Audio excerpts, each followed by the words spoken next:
Hello, hello, hello. This is your message from the universe for 11/9/2020. This is the rune Fehu. Now, Fehu is the rune of possessions. It is the rune of nourishment. It asks us to take a closer look at what we consider to be abundance, at what we consider to be nourishment for our soul, not just the monetary, but also the spiritual level and the emotional level of nourishment. And pulling this rune often speaks to a period of prosperity where things are coming together, where you are being fed. Whether you want to call that fed as in your soul or your pocketbook, that's up to you. But it also asks us to really look closely at our relationship with money and to not get too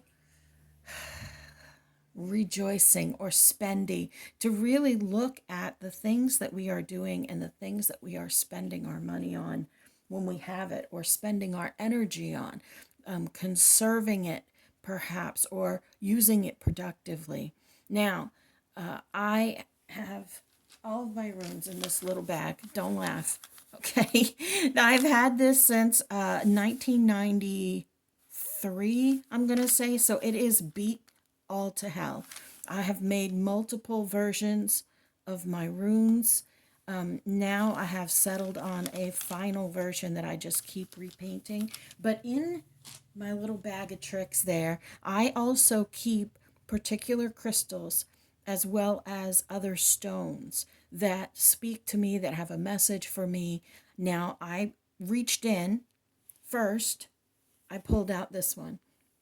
So, for those of you who know about crystals, this is a malachite, or what is supposed to be a malachite, and it is for protection. Malachite is real malachite, true malachite. It's very difficult to actually get, and it is supposed to be for protection against people draining you, taking from you. At least this is my interpretation of it. If there are people who are crystal experts out there and I'm wrong, feel free to put it in the comments, but this is the interpretation of it that I've always understand. So that was the first one that I pulled out, which was unusual because they don't usually jump into my hand. And the next one, also rather than being a rune, was my stone of friendship. So this stone was given to me by a very good friend of mine back almost right after I got the rune set. So in the 90s. And you notice it has a bear on it because that's his spirit animal is a bear. And this always represents friendship to me. And so when I pulled those two, the next one was then the rune of possessions. And I immediately got a very strong intuitive message about what this whole reading was going to be about. And I kind of fought against it. And I'm still kind of fighting against it because it's very specific for some of you. This may not resonate with all of you in the way that I'm going to relay it. If you follow me on TikTok, you can see the abbreviated version. Maybe I'll put the 60-second one here so that you can see it, where it speaks a little less specifically. But I really want to dive into the specific message about this particular reading. Now, I got this intuitive thing in my brain that said this is what the message is about. And then I pull in a particular order, this one, that one, that one. And as soon as I got to this is the Two of Cups reversed. We had the Two of Cups reversed yesterday as well, but it was in the tattoo deck. And so this kind of reinforced that message that was given to me, or that I got when I pulled the three stones. Yesterday we were talking about your relationships being flipped upside down and looking at things from a new perspective when it comes to them.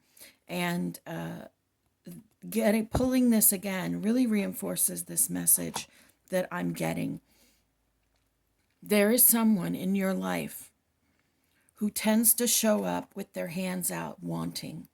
It's not always money, but it's time, it's resources, it's energy, it's pity.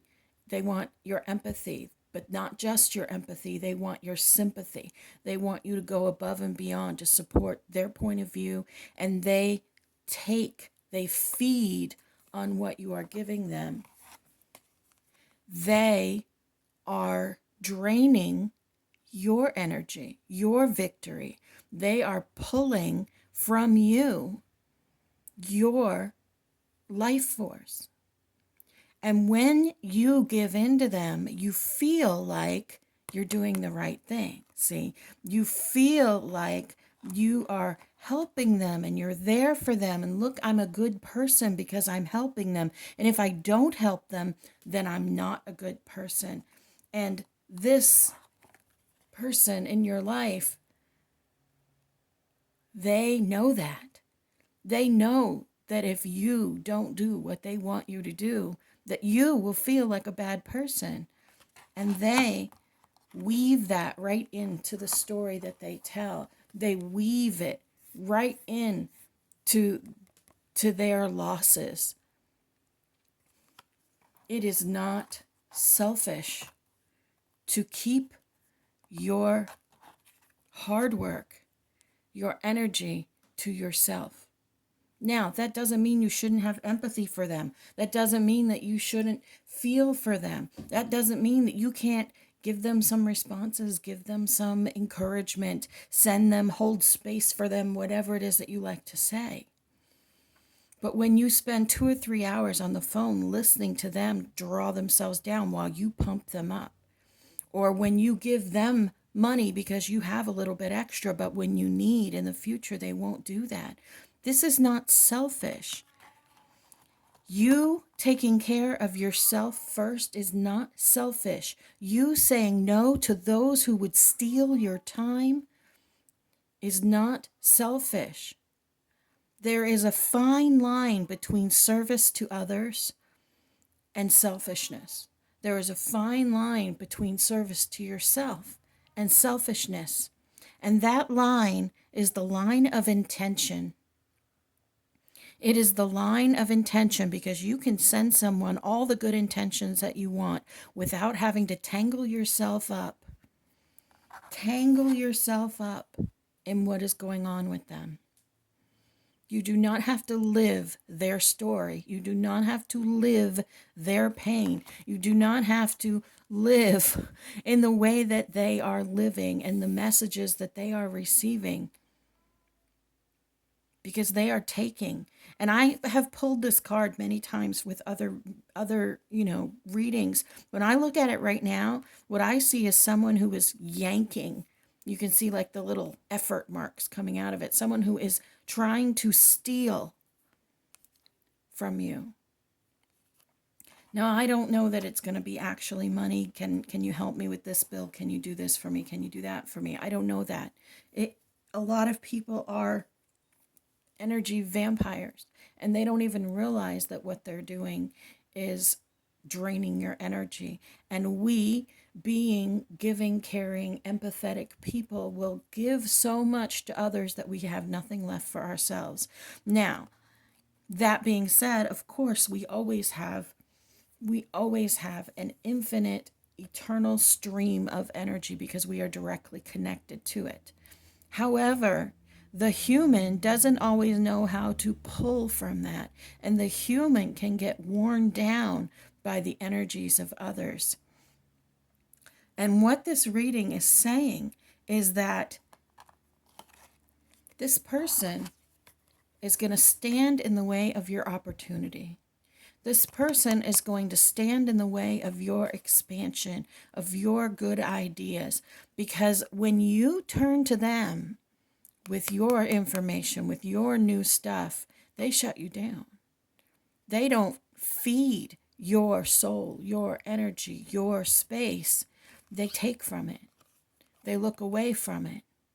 And I know that that's not the traditional interpretation necessarily of these cards, but you are missing opportunities and ideas and shifts in your life. You are losing ground with hard work that you have put in. This is Eight of Pentacles. Isn't that cute? Keeping this whole plate of sardines is not selfish if you have worked hard for it your entire life. Maybe give one, but don't give them 7 out of 8 of your sardines there on the plate. You have worked hard for those. It is not selfish to take care of yourself. It is not selfish to look out for yourself. It is not selfish to enjoy the rewards of what you have done, because you're not doing it with an intention to show off to others or to stop someone else. You're not flaunting what you've done. But it's important that we are sovereign. It is important that we do our thing and allow others to do their thing. Because part of this giving, over giving, is you doing their homework. I use this analogy on my show a lot, that if you're a mom and you have kids, or if you're a kid who has a mom, if you do that child's homework, if your mom always does your homework for you, when it comes time for the test, you're not going to understand how to do those problems. If we are always there to pick up our friends off the ground and give them all the advice that they could ever need, if we are always doing their growth for them and they don't ever activate it within themselves, we are doing their homework for them. If you believe you are an empath who needs to heal other people by giving of yourself, you are doing their homework for them. As an empath, it is our job to comfort. It is our job to transmute energies, but it is not our job to take on the burden for someone else. We are there to spark the healing within them. We are there to inspire their own transformation. We are there to kind of give a jump start to their own energy that already knows how to heal this, that their human is not listening to. We need to make sure that we are working on ourselves and that we are not focusing so much on other people's problems, other people's transformations, other people's needs. And I know it sounds cold. I know it sounds cold. As you move forward in this spiritual journey, there is a level of detachment and deeper connection that comes.